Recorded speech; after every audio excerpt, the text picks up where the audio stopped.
Deion Sanders made waves by flipping top recruit Travis Hunter to Jackson State last week, and the move generated a lot of buzz for HBCUs. Well, Terrell Owens was on a streaming broadcast that also featured Shannon, and when discussing Hunter, T.O. said, quote, "There's not a white coach that can go into a black man's home and do what Deion did. That's very special." So, Shannon, I want to start with you. What are your thoughts on the subject? Well, I think the thing is, Deion is, Coach Prime is different than just any black coach. He's Deion Sanders. Yeah. He's the greatest corner to ever play the game, so he comes in with a different type of cachet. Now, remind you, Skip, this is only his second year. His first year got cut short by COVID. It's almost like when Coach Robinson from Grambling used to go, Skip, when you have the level of success that he has, yeah, it's easier for him to go back into a home, you know, when you get a Willie Davis and you get a Doug Williams and you get Shaq Harrison, you get a Charlie Joyner. Mm-hmm. Well, they see those guys go to the NFL. It's a lot easier for you to set foot in a home. Now, excuse me, this kid, Travis Hunter, I believe wants to play defensive back. Mm. The greatest defensive back is sitting on my couch, talking to my mom, my family, my grandmother, saying that I believe your son can play at the next level. I would love to have the opportunity to not only help your son in life, but help your son reach his lifelong goal, which is to play in the National Football League. Yep.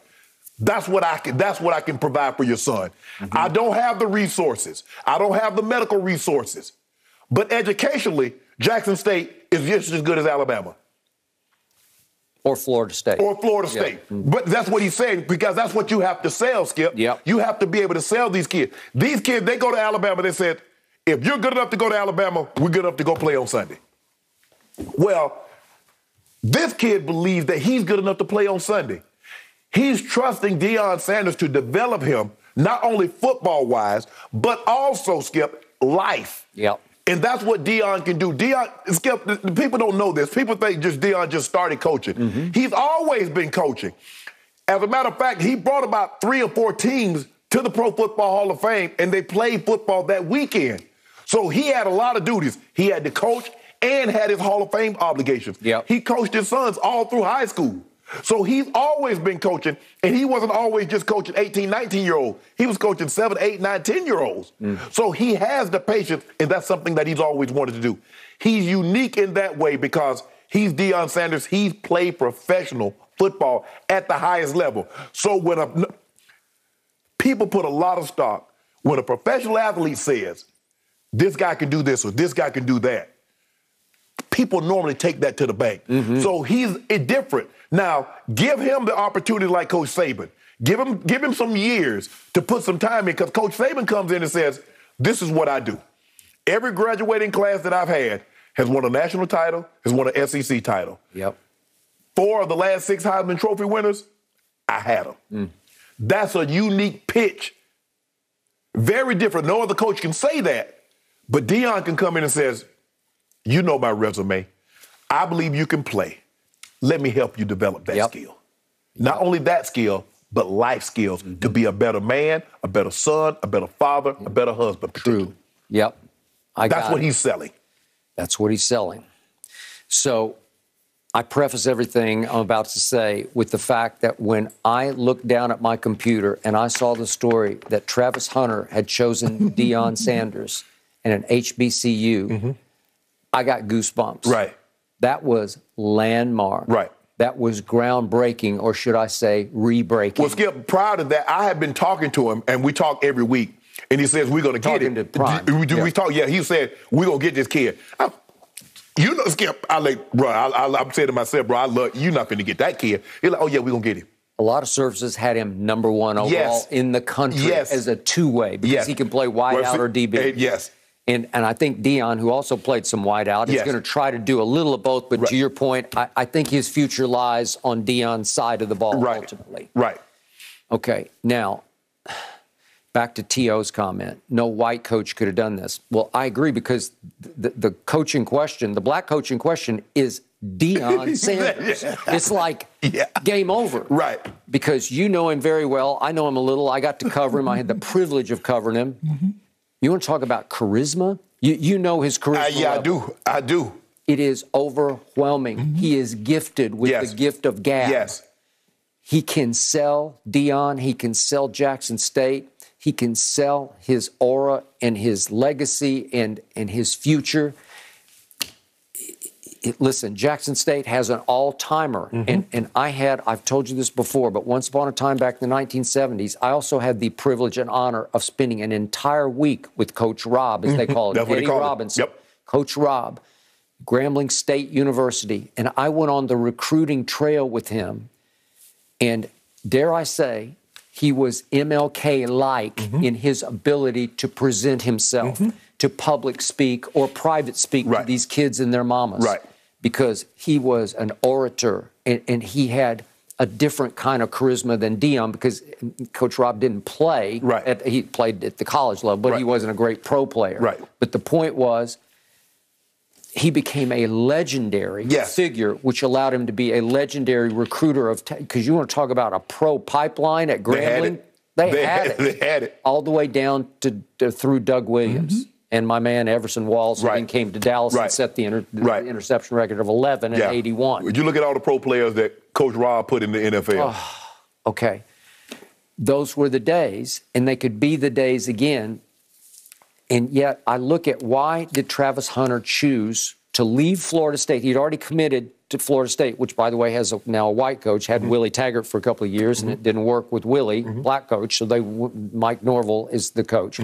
But Travis Hunter posted something that was brilliant and eloquent and insightful to me about why he made this choice. And he starts out by saying, Florida State has always been a beacon for me because my roots were there, and I never doubted I would play for the Seminoles. So this is a tough turnaround now. Right. This is one where Deion is up against the ultimate challenge to talk that kid out of that school, because in his heart of hearts, that's where he's always wanted to play. He grew up, he said, I'm going to be a Seminole.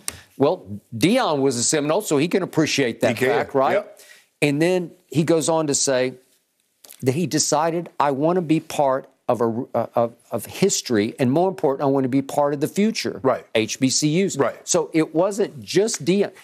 Deion sold himself, but the larger picture was, please help me break through here. Right. It used to be, and it could be again. Right. So this kid is saying, I take the challenge. I want to be a beacon for Jackson State and HBCUs.